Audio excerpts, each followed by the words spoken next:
नमस्कार दोस्तों। हर साल कार्तिक मास के कृष्ण पक्ष की चतुर्थी के दिन महिलाएं अपनी पति की लंबी आयु के लिए निर्जला व्रत रखती हैं। इस दिन को करवा चौथ कहा जाता है। रात में चांद को देखने के बाद और अपने पति का चेहरा देखने के बाद महिलाएं इस व्रत को खोलती हैं। करवा चौथ के व्रत को लेकर शास्त्रों में बताया गया है कि इस व्रत को करने से न सिर्फ पति की आयु लंबी होती है, बल्कि इस व्रत को करने से वैवाहिक जीवन की सारी परेशानियां भी दूर होती हैं और सौभाग्य की प्राप्ति होती है। तो आइए जानते हैं करवा चौथ की व्रत कथा। एक साहूकार थे जिसके 7 लड़के और एक लड़की थी। सेठानी समेत उसकी सभी बहुओं और बेटी ने भी करवा चौथ का व्रत रखा। साहूकार के सभी लड़के अपनी बहन से बहुत प्यार करते थे। साहूकार के लड़के जब भोजन करने लगे तो वे अपनी बहन से भोजन करने के लिए कहा। इस पर उनकी बहन ने जवाब दिया, भाई अभी चांद नहीं निकला है, चांद निकलने पर उसे अर्घ देकर ही मैं भोजन करूंगी। बहन की बात सुनकर भाइयों ने एक पहाड़ी पर अग्नि जला दी और छलनी ले जाकर उसमें से प्रकाश दिखाते हुए अपनी बहन से बोले, बहन चांद निकल आया है, अर्घ देकर पूजन कर लो। साहूकार की बेटी ने अपनी भाभियों से कहा, भाभी देखो चांद निकल आया है, आप भी अर्घ देकर भोजन कर लो। ननद की बात सुनकर भाभी बोली, बाईसा ये तो आपका चांद है, हमारा चांद आने में अभी समय है। वह भूख से व्याकुल थी। वह चांद को अर्घ देकर भोजन करने बैठ गई। जैसे ही उसने पहला घास खाया उसे छींक आ गई। दूसरा घास खाते ही उसमें बाल निकल आया। तीसरा घास अभी खाने ही वाली थी कि उसके ससुराल से बुलावा आ गया कि पति बीमार है और जिस भी हाल में हो तुरंत ससुराल पहुँचे।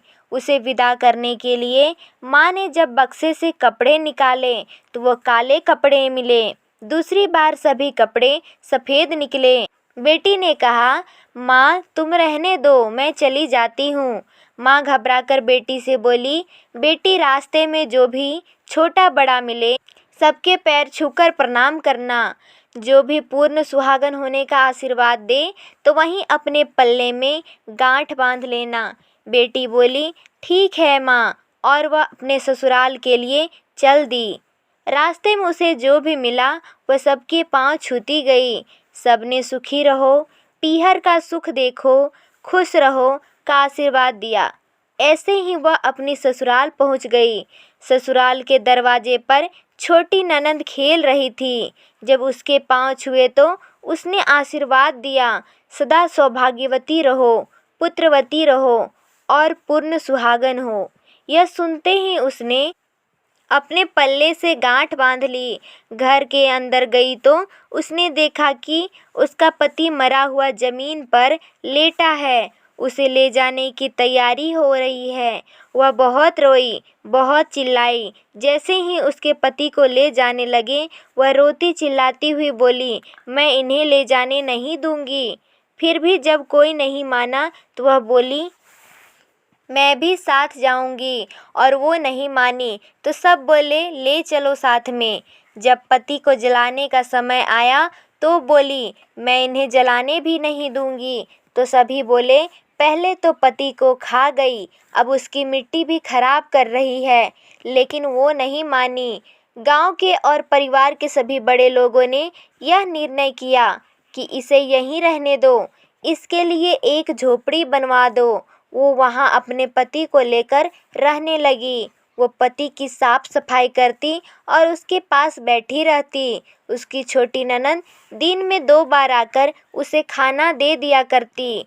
वह हर चौथ का व्रत करती, चांद को अर्घ देती, ज्योत देखती, और चौथ माता आती तो चौथ माता कहती, करवा ले, भाइयों की प्यारी बहन करवा ले, घड़ी भुखारी करवा ले।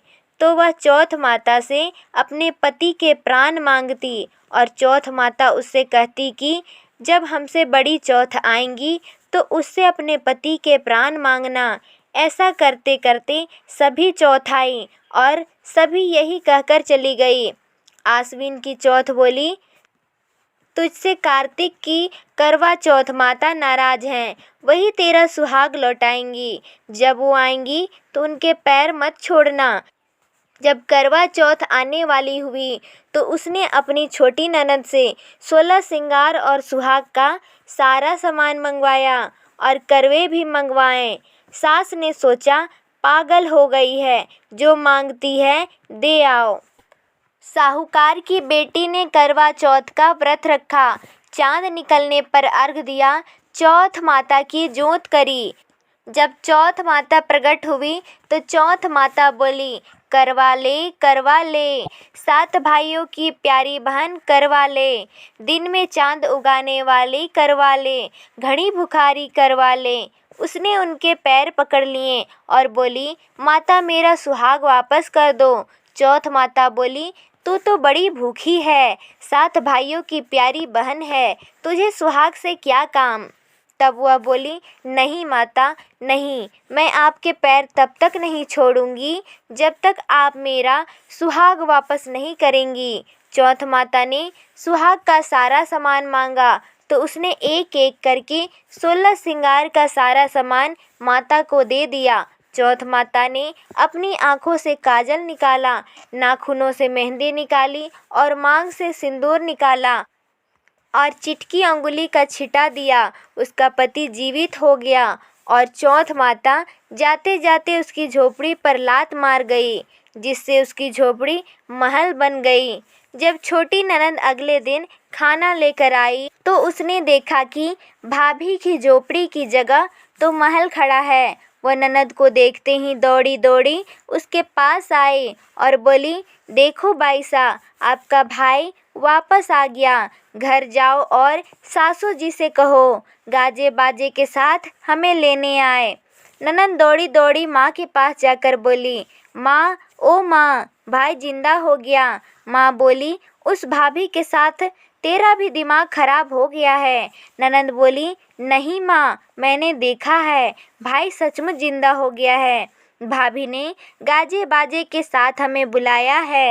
सभी घरवाले गाजे बाजे के साथ अपने बेटे को लेने पहुँचे। बेटे को जिंदा देखकर सास बहू के पैर छूने लगी और बहू सास के पैर छूने लगी। वो बोली, देखो माँ, आपका बेटा वापस आ गया। सास बोली, मैंने तो साल भर पहले ही इसे अपने घर से भेज दिया था। वो तो तू ही थी जो इसे वापस लेकर आई है। हे चौथ माता, जैसी कृपा साहूकार की बेटी पर किया, वैसे ही इस कहानी को कहते, सुनते और हुकार भरते सब पर कृपा करना, सबको अमर सुहाग देना। यदि आपको हमारे द्वारा सुनाई गई कथा अच्छी लगी हो तो कमेंट में जय चौथ माता ज़रूर लिखें। धन्यवाद।